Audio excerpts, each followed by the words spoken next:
सहना ववतु सहनौ भुनक्तु सह वीर्यं करवावहै तेजस्विनावधीतमस्तु मा विद्विषावहैः ॐ शान्ति शान्ति शान्तिः हरि ओम श्री गुरुभ्यो नमः हरि ओम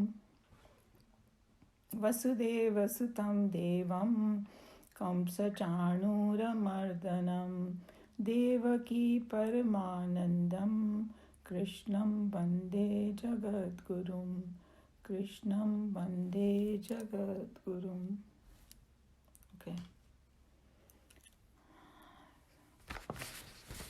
So we are almost coming to an end of chapter 2 now, which is like a summary. So there are going to be concepts that he only touched upon it, and he's going to open it up a lot more. So even if we don't understand everything to full extent, it's okay, because these are just introduction of all the concept. Some of you have studied more thoroughly, so you will get it. But if you don't get it completely, there's nothing to worry about, because we have a whole other 16 chapters to go.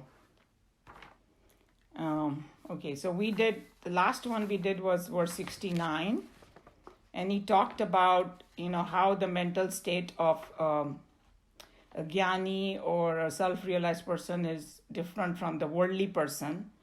It's a night and day, and then we went very much into detail. And so I don't need to repeat all that, because now we do the recording also. So keeping all that, whatever we learned, let's go to the next one.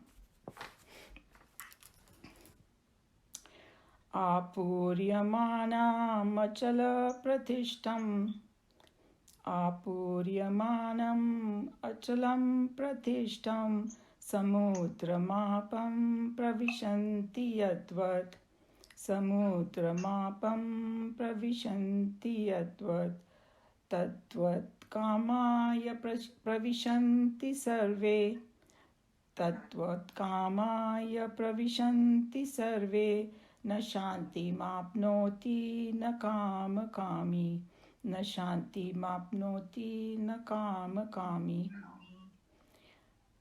Apurya manam, filled from all sides. Achala pratishtam, based in stillness. Samudram, ocean. Apaha, water. Pravishanti, enter. Yadvat, as. Tadvat, so. Kamaha is desires. Yam, whom. Pravishanti, enters. Sarve, all. Saha is he. Shantim, everybody knows. Peace. Apnoti, attains. No, not. Kama kami, desirer of desires. That means, ordinary people who have millions of desires and they keep multiplying. That's the kind. He's comparing the two. So this is a comparison of a person who is self-realized. Remember Arjun's original question that, hey, who is a self-realized person? Who is that person who is steady, wisdom person? So here now he's giving a very beautiful example, and then he took us through the journey that he's the one who has cast off all desires, his senses are under control, and we went so much in detail and all that. And then his mindset, how it's opposite. So here, and he also mentioned that this person doesn't stay in a gufa. He's moving around in the world. That means he is bombarded by the same exact stimuli that we are bombarded by. Because a lot of time I have, in our study groups and even other places, and people used to raise a question. They say, it's easy for you to say this, Swamiji, because, you are in a different world. We have to go and fight the workplace and, family and all that.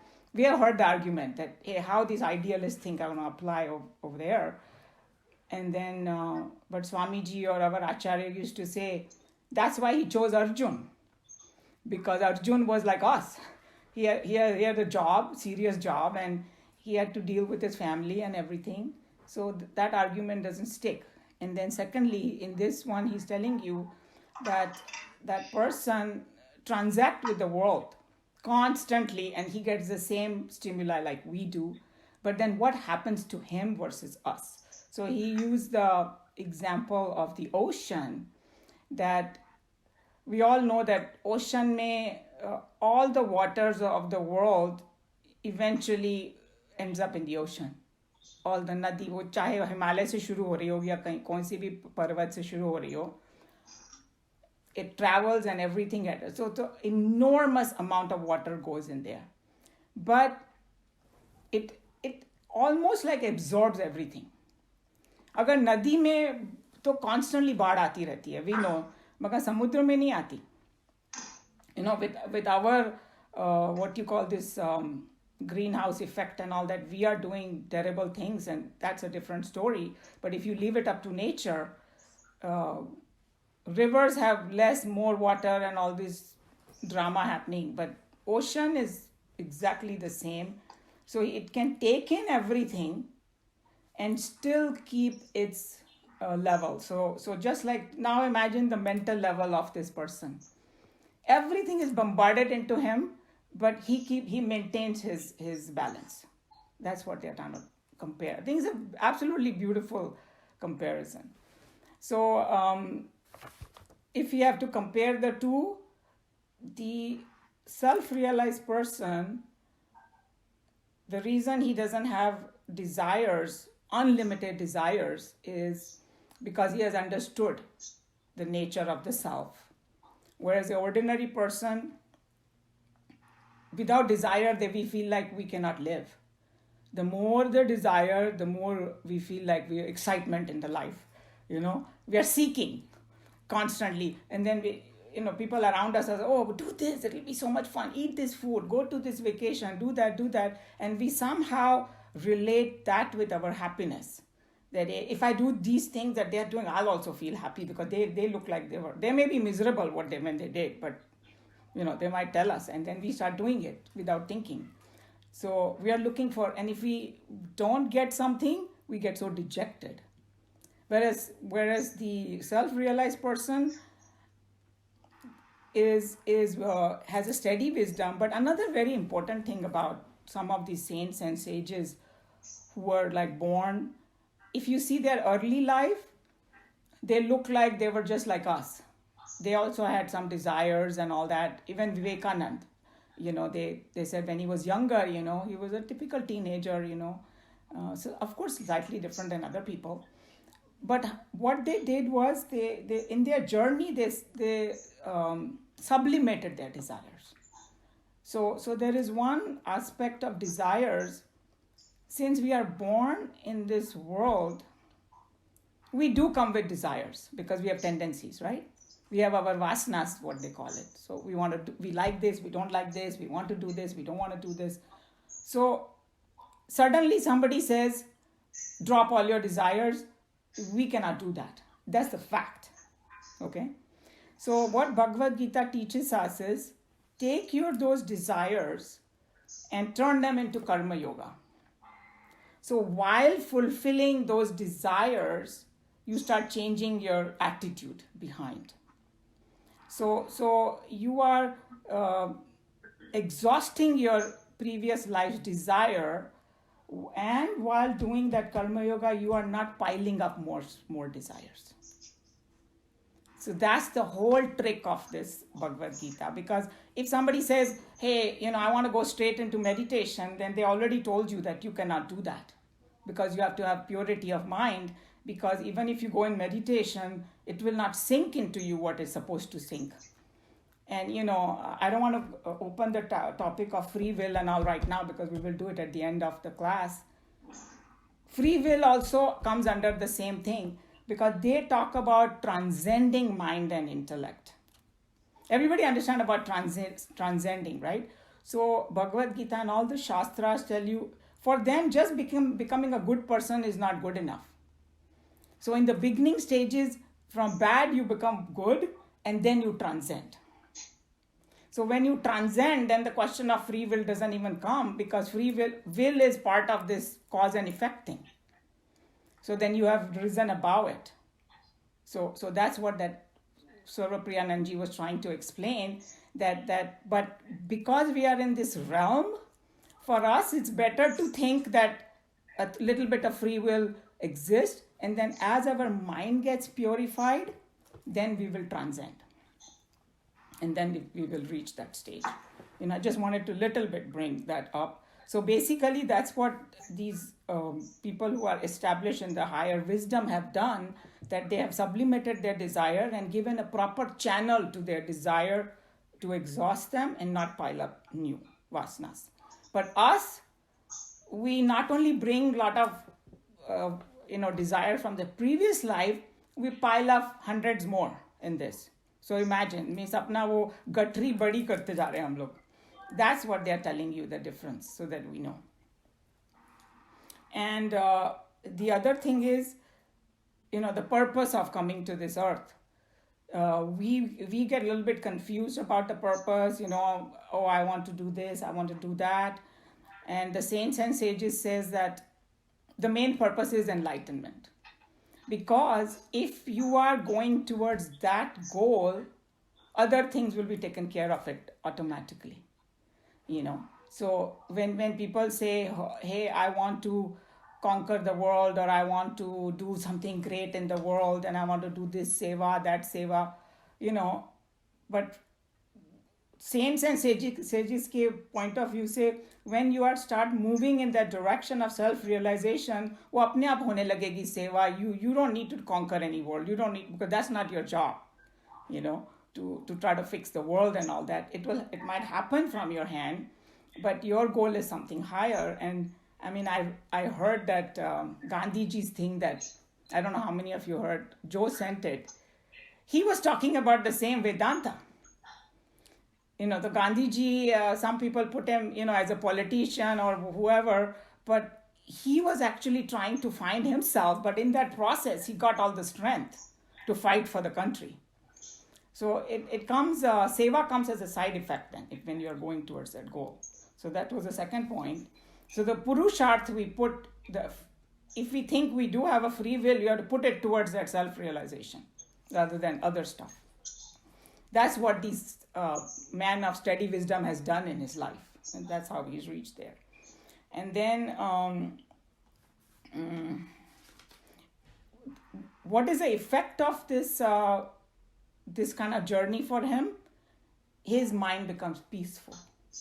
And we saw that's what they were talking about. That's like a prasad he gets, and he gets peaceful. Now compare his mind to the ordinary person in the world.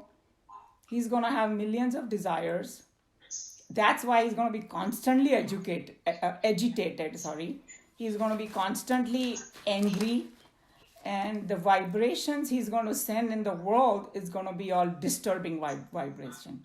Whereas a man of steady wisdom, because he has conquered all these desires and things like that, he's peaceful. His vibrations are peaceful. So this is a kind of an interesting concept that one of the Swamis brought in, and I thought this was really great. I wanted to share it with the class. That किसी के घर में से ना आवाज आ रही है. Let me see. Maybe everybody can keep it on mute. I can't tell whose house it is coming from. Somebody's working in the kitchen or something.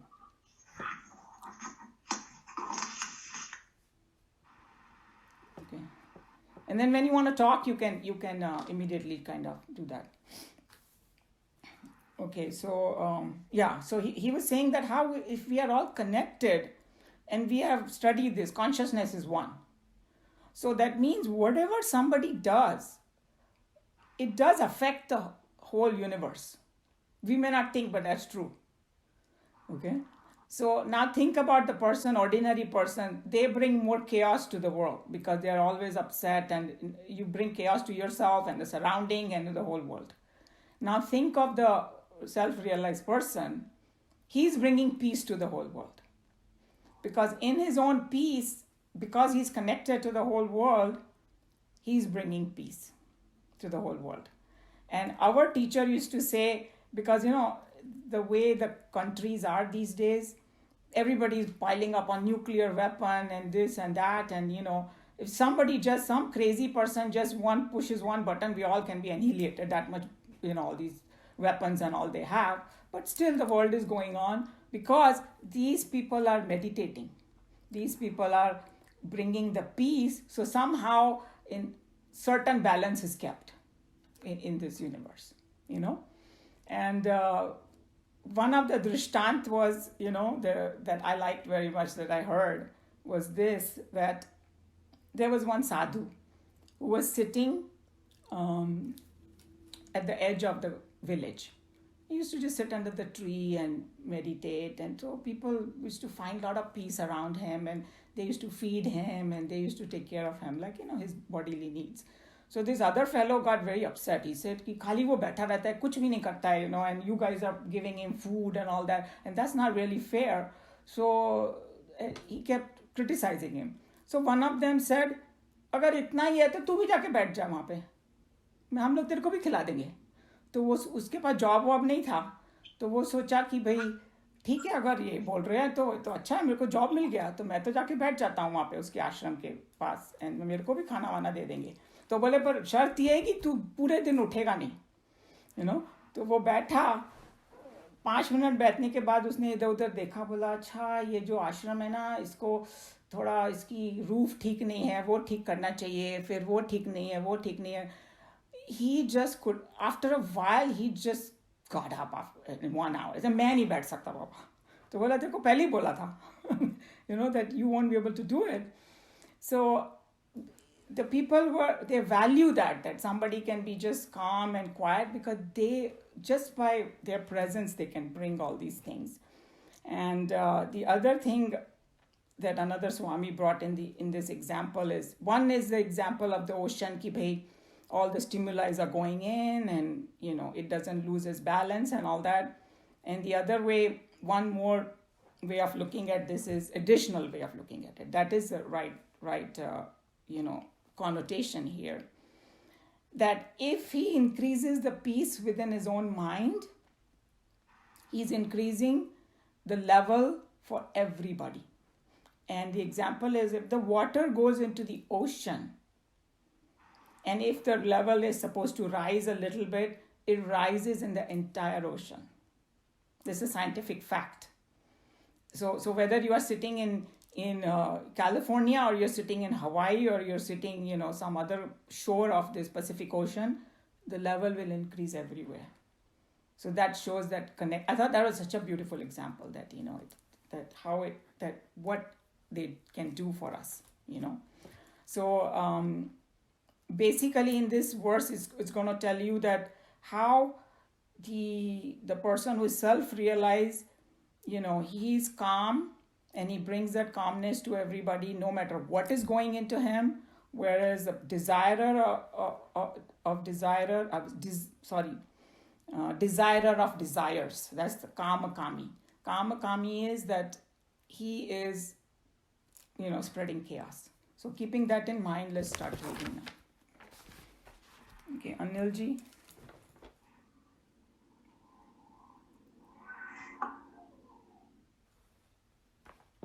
He attains peace, into whom all desires enter, as waters enter the ocean, which filled from all sides remain unmoved, but not the desirer of desires. It is very well known that although millions of gallons of water reach the ocean through the various rivers, the level of water in the ocean does not change even by a fraction. Similarly, though an infinite number of sense objects may pour in their stimuli and reach, no doubt, the mental zone of the perfect man through his 5 sense channels, and yet they do not create any commotion or flux within his bosom.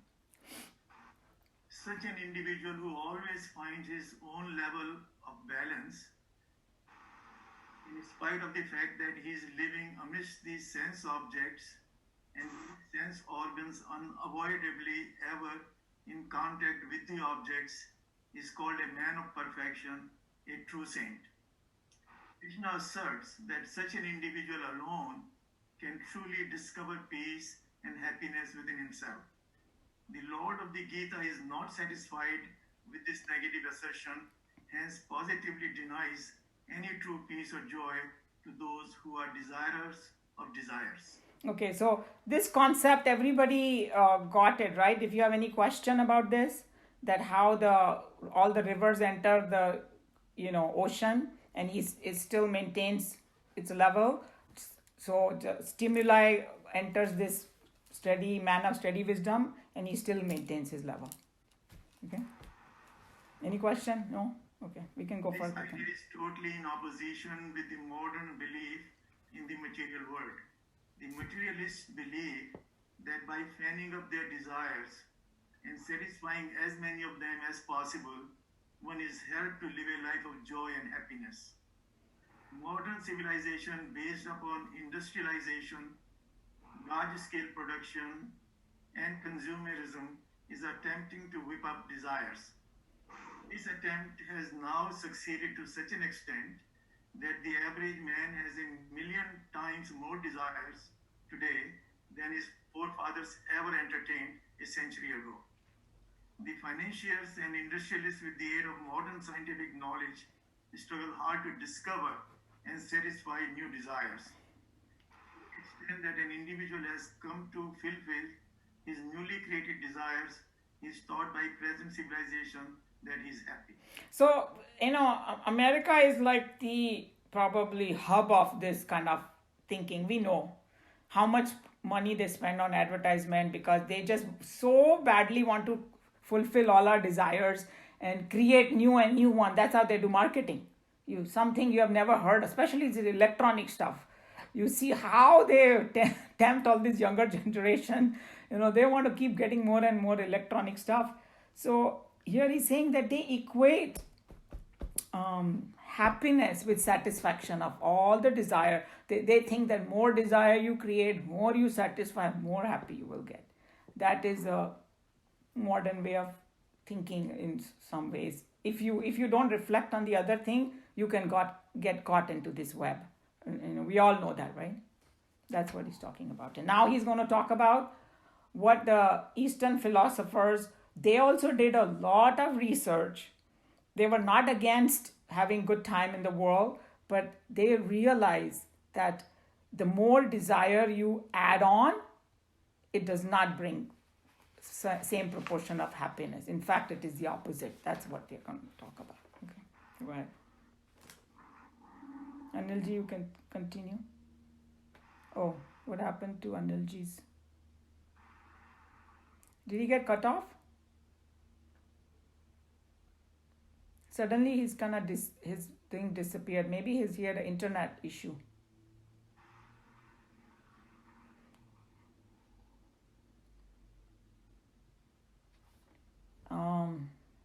Maybe Minaji, maybe he'll come back. But in the meantime, do you want to? Sure. On the other hand, the great thinkers of the past in India, perhaps through their experience or through their more careful and exhaustive thinking, discovered that the joy created through satisfaction of desires can never be complete. They discovered that joy or happiness at any given time is a quotient when the number of desires fulfilled is divided by the total number of desires entertained by the same individual at that time. This mathematical truth has been accepted by the modern preachers of secularism also. But in their practical application, the old rishis and their modern politicians seem to differ to a large extent. Here he's mathematically trying to tell, so number of desire fulfilled is on the top, then you divide by number of desire entertained. So he's saying that people keep increasing, the top numerator, and they don't even pay attention to the denominator, which should be number of desire entertained, means how many things you want in life. Basically, that's what he's talking about. So if you reduce that, then automatically the number goes up. It's people who are mathematical minded, for them this is good. Otherwise, basically all he's trying to say is that you should reduce the number of desire, you'll be a happier person. That's all he's going to say. Yeah, go ahead. modern world, the attempt is to increase the numerator, which is represented by the Oh, number of here, desires. sorry. Anilji, you're back, right? Anilji, can you hear? I think उनका freeze हो रहा है. Sorry, go ahead. Okay. In the modern world, the attempt is to increase the numerator, which is represented by the number of desires fulfilled. The scriptural masters of India also were living in a world peopled by the scriptural masters of India also were living in a world peopled by a society of men, and their philosophical contemplations were upon man as a social being, and their aim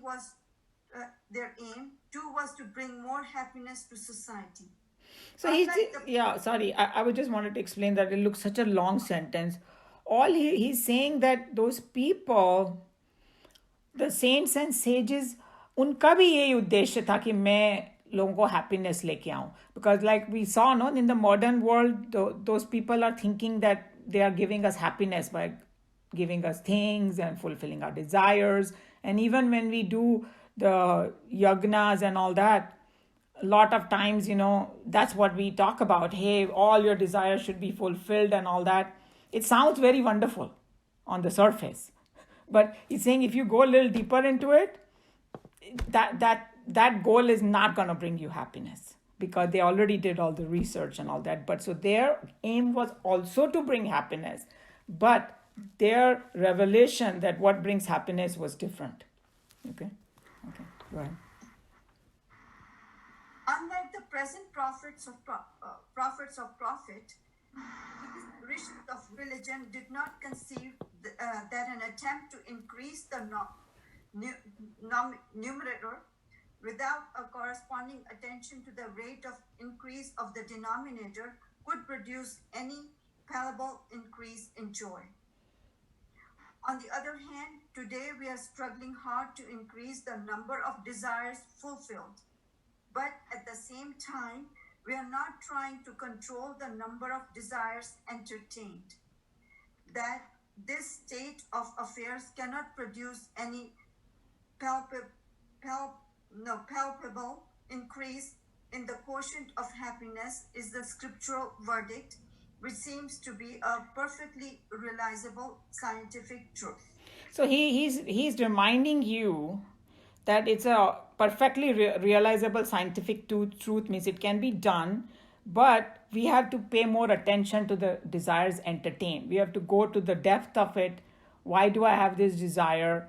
And how to not get totally sucked into it. That basically it's like a desire is something that I feel that if I don't get that, I'm incomplete, isn't it? That's why we go after it. If you see the, say, younger people, I have to go to this vacation because if I don't do it, I feel like a failure. Everybody else is going, I'm not going, and all that. That feeling brings all that, unhappiness. So he's just reminding you that actually if you rise above the desire, that's where the true peace and happiness lies. That's what he's telling you. At the same time, he's saying that we are not trying to control the number of desires entertained. That means that also keeps on increasing. We fulfill some and then we go on increasing more. Yes, and more. True. And here he didn't say it, but he's going to talk about it in the आगे जाके Bhagavad Gita में, that fulfilling the desire is like putting oil on the fire. One desire gets fulfilled and another one comes, and then that gets fulfilled third. And somebody compared it to like this tissue box for what is that called? Not the toilet paper, but the other one. You take out one, another one pops up. Take out one.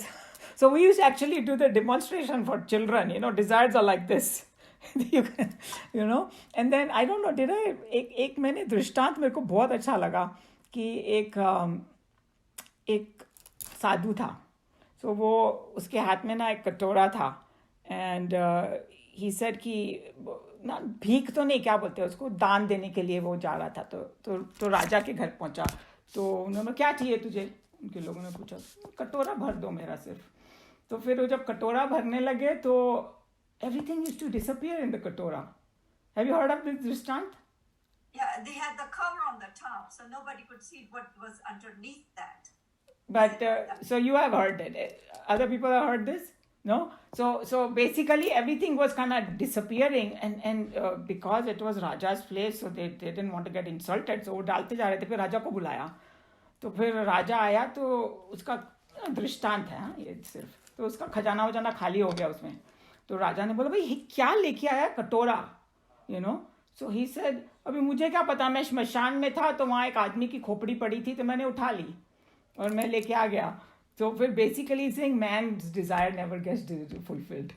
You know, our desires are like, if you have $1 million, you want 10 million. You know, if you're a king of one place, you want to be king of all. That's what you're saying, that if you leave it, our mind unchecked, it's never gonna. That's what, Meenaji, it is, that basically that you have to rise above it, because if you think you're gonna fulfill desire and you'll be happy, 10 other ones are waiting for you.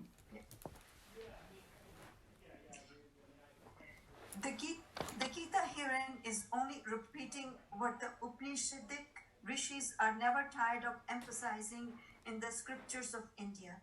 The desirer of desires can never come to perfect peace, Shanti. Only one who has in his spirit of detachment gained a complete control over his mind, so that the sense objects of the outer world cannot create in him an infinite number of yearnings, of desires. He alone is the man of peace and joy. The objects in the outer world cannot themselves tease a man by their existence or by their non-existence. So this is what is the most important thing over here. It's not that he doesn't use anything of the world or things like that, but the presence of the something or absence of something does not bother him. If somebody takes him somewhere, he might enjoy, go sit on the beach, enjoy everything he will do. But if he doesn't get it, he doesn't get disturbed like we might. That's what he's telling the difference. The outer world can borrow its capacity to ill-treat man only when the individual exposes himself unguarded, and thus he gets wounded and crushed by his own attachments to a wrong valuation of the sense objects. So this is what it is. Basically, we have a wrong relationship with the world. And, you know, Krishna Bhagwan through Bhagavad Gita teaches us that how to have the correct relationship with the world. So sometimes, you know, people might say, oh, I don't have any desire, but, you know, because other people are doing this, that's why I want to do this too. That's how the world is. All kind of excuses people come. He's just saying that the world has nothing to do with how you want to handle your mind. Okay? World may have something or may not have something. You learn to keep the balance, and then that's what is going to give you peace. That's what he's talking about. Yeah, I thought that was very important, because the objects themselves don't have anything. They're not attacking you to come and get me. Right. That is going there to get it. Yeah.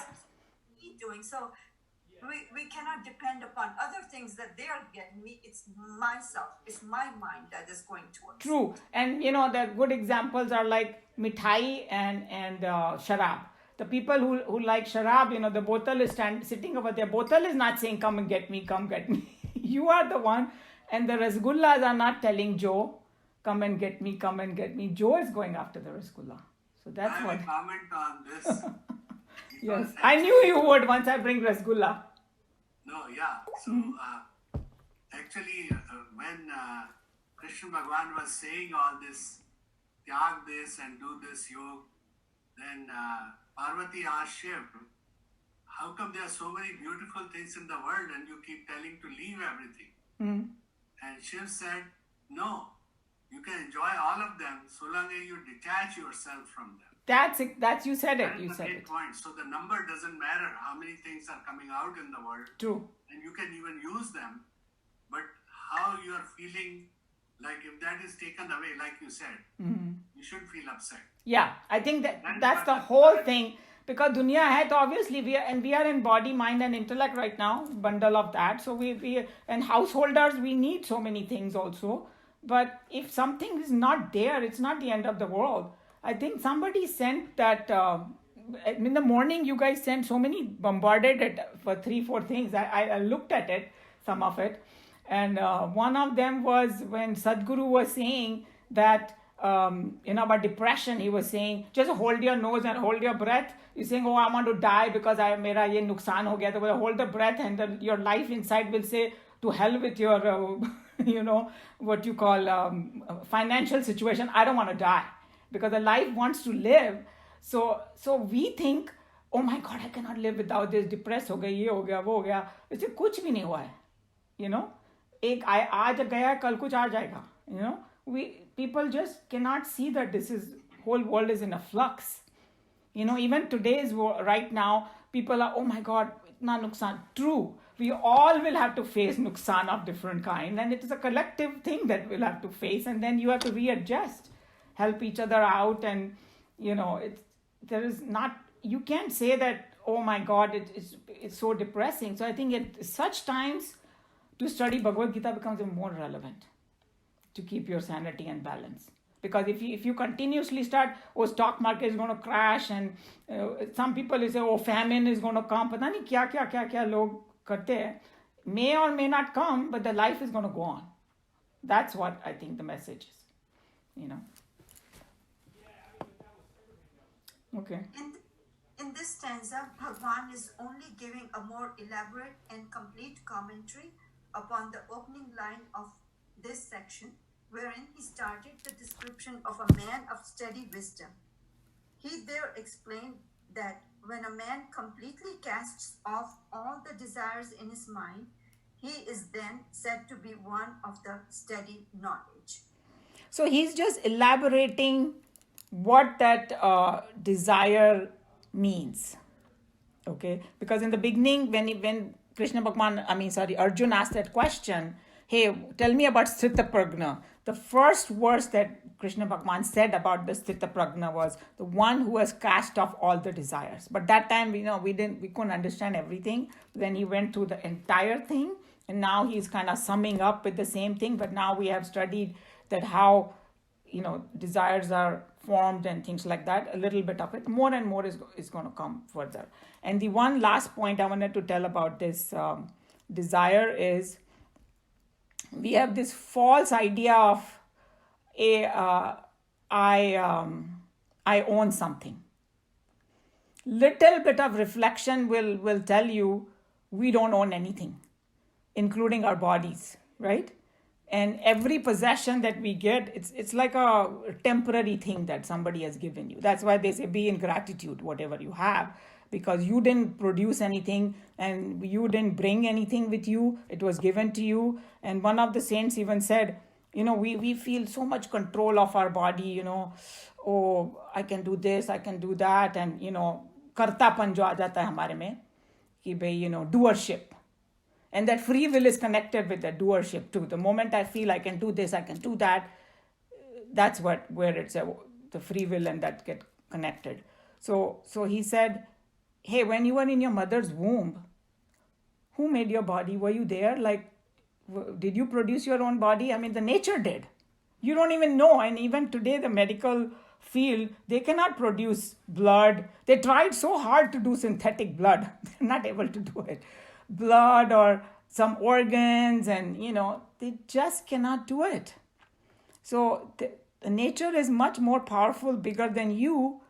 So that's one aspect that your kartapan goes away right away. So even maintenance of the body, if the nature is not cooperating with you, you cannot do anything. So then your doership should go away.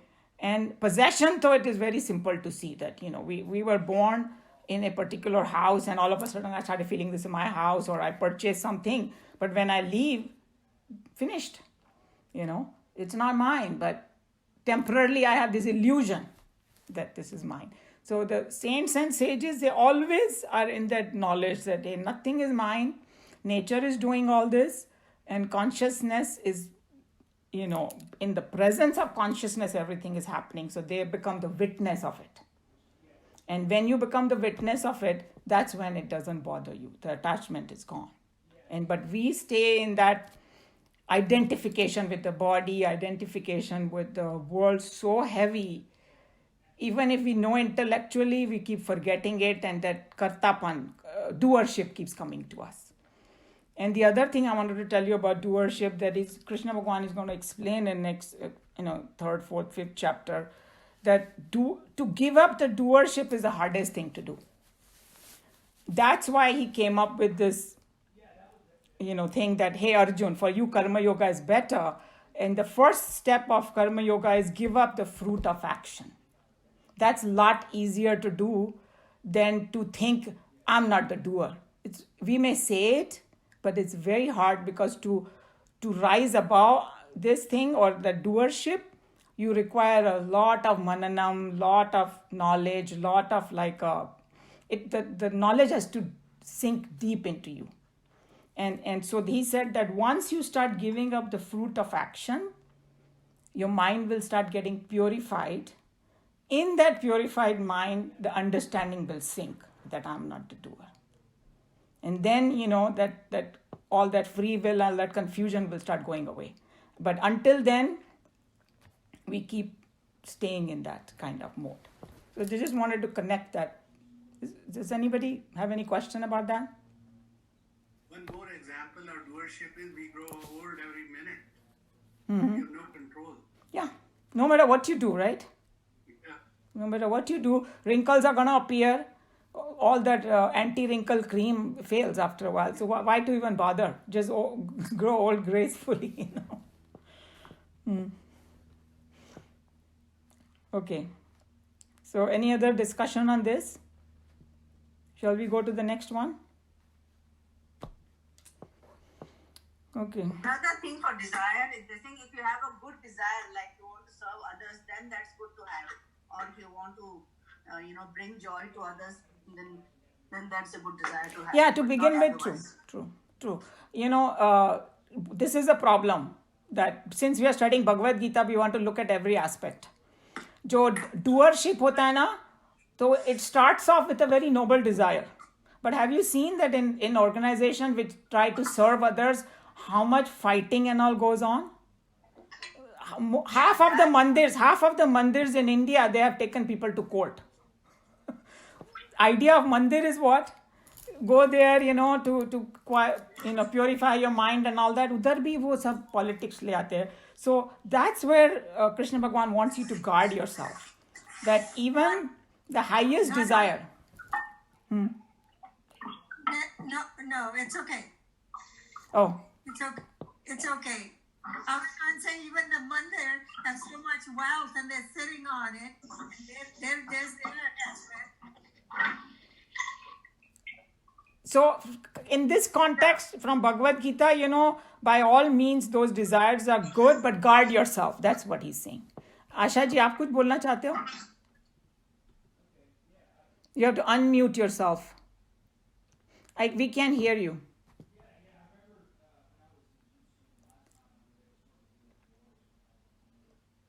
I think unke. Oh, no, I can't. We can't hear Asha ji. Now say it. What you want to say? Well, I was just saying, in the case of all these organizations, it's a noble cause, but human egos come in the picture. People want to be known for what they're doing, and so there are clashes. Yes, so that's what he's telling you. कि Nobel Dzire में भी आप देखो, अपने मन में झांक के देखो कि मैं ये क्यों कर रहा हूँ. Am I doing it for name or fame, or I truly am doing it for seva? And that's what you need to reflect upon. Otherwise, in the name of noble desire, people do a lot of atrocities too. Yeah. So we have to guard ourselves against that. Yeah, even Chinmayanand ji, he said he can form an organization, but my name is not going to be there in that. I don't want to be a part of that. So his aim was just to, give the Gita and spread joy, but he didn't want to form organization. True. In fact, he resisted a lot, but the people who were his devotees, they felt that if we don't do that, then the knowledge won't be spread. And I think that then he finally gave in. But it has been an amazing blessing because Chinmaya Missions also is growing. A lot of spiritual organization after the person left keeps growing because the teachings are so wonderful and people have so much benefit from it that it keeps multiplying, that's what It happens. is not the individual's desire, but if you are detached, then the desire is the one which is destined for you, what you are doing. You Yeah. are destined to do that work. Yeah, That's why you are doing it. but they don't get attached, and like our acharya used to say from Houston, he was actually like a regular job he had and everything, and someday I will tell you the story how he got into it. But basically, after he started the Chinmaya mission, and also one day he told Swamiji was still there, that, oh, what will happen to all this now? We built all this, tomorrow, they don't donate or they don't want to come here. So he said, so what's the problem? Lock the door and go home. If people are not interested, don't bother. If they're interested, they will donate and they'll come. So he had such a clarity in his mind. है तो ठीक है, और अगर if nature doesn't want it, it won't happen. I mean, even this class, you can see that, all of us have that desire to study. So we are here. Through the pandemic, whatever, is still continuing the studies. So if you do your job, and whether you have it or not, don't get attached